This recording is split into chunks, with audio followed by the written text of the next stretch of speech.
ವಿಧಾನಸಭಾ ಚುನಾವಣಾ ಕಣ ರಂಗೇರ್ತಾ ಇದೆ. ಚುನಾವಣೆಗೆ ಬಿಜೆಪಿಯ 2ನೇ ಪಟ್ಟಿ ಬಿಡುಗಡೆಯಾಗಿದೆ. ಕೇರಳ ವಿಧಾನಸಭಾ ಚುನಾವಣೆಗೆ ಪಟ್ಟಿ ರಿಲೀಸ್ ಆಗಿದೆ. ಚುನಾವಣೆಗೆ ಬಿಜೆಪಿಯ 2ನೇ ಪಟ್ಟಿ ರಿಲೀಸ್ ಆಗಿರೋದು.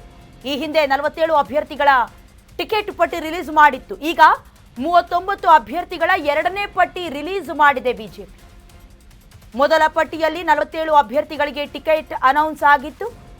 47 ಅಭ್ಯರ್ಥಿಗಳಿಗೆ ಟಿಕೆಟ್ ಘೋಷಿಸಿದ್ದ ಬಿಜೆಪಿ ಇದೀಗ ಬಿಜೆಪಿಯ 2ನೇ ಪಟ್ಟಿ ಕೂಡ ರಿಲೀಸ್ ಆಗಿದೆ.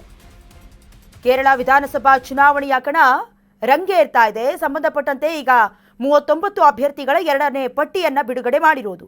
ಸೊ ಈ ಪಟ್ಟಿಯ ಮೂಲಕ ಕೇರಳದ ಆಡಳಿತಾರೂಢ LDFಗೆ ಪ್ರಬಲ ಪೈಪೋಟಿ ನೀಡೋದಕ್ಕೆ ಕೇಸರಿ ಪಕ್ಷ ಕೂಡ ಸಜ್ಜಾಗಿ ನಿಂತಿದೆ.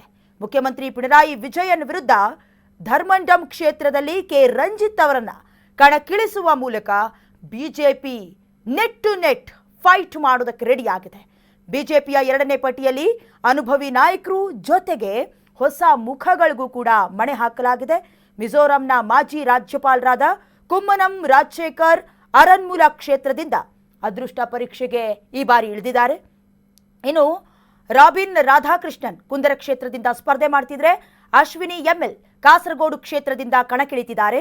ಬಿ ಗೋಪಾಲಕೃಷ್ಣ ಇವರು ವಕೀಲರು, ಗುರುವಾಯೂರು ಕ್ಷೇತ್ರದಿಂದ ಇವರು ಫೈಟ್ಗೆ ನಿಂತಿದ್ದಾರೆ. ಇನ್ನು PR ಶಿವಶಂಕರ್ ಎರ್ನಾಕುಲಂ ಕ್ಷೇತ್ರದಿಂದ. ಒಟ್ಟಿನಲ್ಲಿ ಈ ಬಾರಿಯ ಟಿಕೆಟ್ 39 ಜನ 2ನೇ ಪಟ್ಟಿಯಲ್ಲಿ ಮಹಿಳೆಯರಿಗೂ ಕೂಡ ಪ್ರಾತಿನಿಧ್ಯಕ್ಕೆ ಒತ್ತನ್ನು ಕೊಡಲಾಗಿದೆ. 2ನೇ ಪಟ್ಟಿಯಲ್ಲಿ 6 ಮಹಿಳಾ ಅಭ್ಯರ್ಥಿಗಳಿಗೆ ಸ್ಥಾನ ನೀಡಲಾಗಿದ್ದು, ಇದರ ಜೊತೆಗೆ ಪಕ್ಷದ ಒಟ್ಟು ಮಹಿಳಾ ಅಭ್ಯರ್ಥಿಗಳ ಸಂಖ್ಯೆ 13ಕ್ಕೆ ಏರಿಕೆಯಾಗಿದೆ. ಮಹಿಳಾ ಮತದಾರರನ್ನ ಸೆಳೆಯೋದಕ್ಕೆ ಬಿಜೆಪಿ ಈ ಬಾರಿ ಹೆಚ್ಚಿನ ಒತ್ತು ನೀಡ್ತಾ ಇರೋದು ಕೂಡ ಸ್ಪಷ್ಟವಾಗಿದೆ.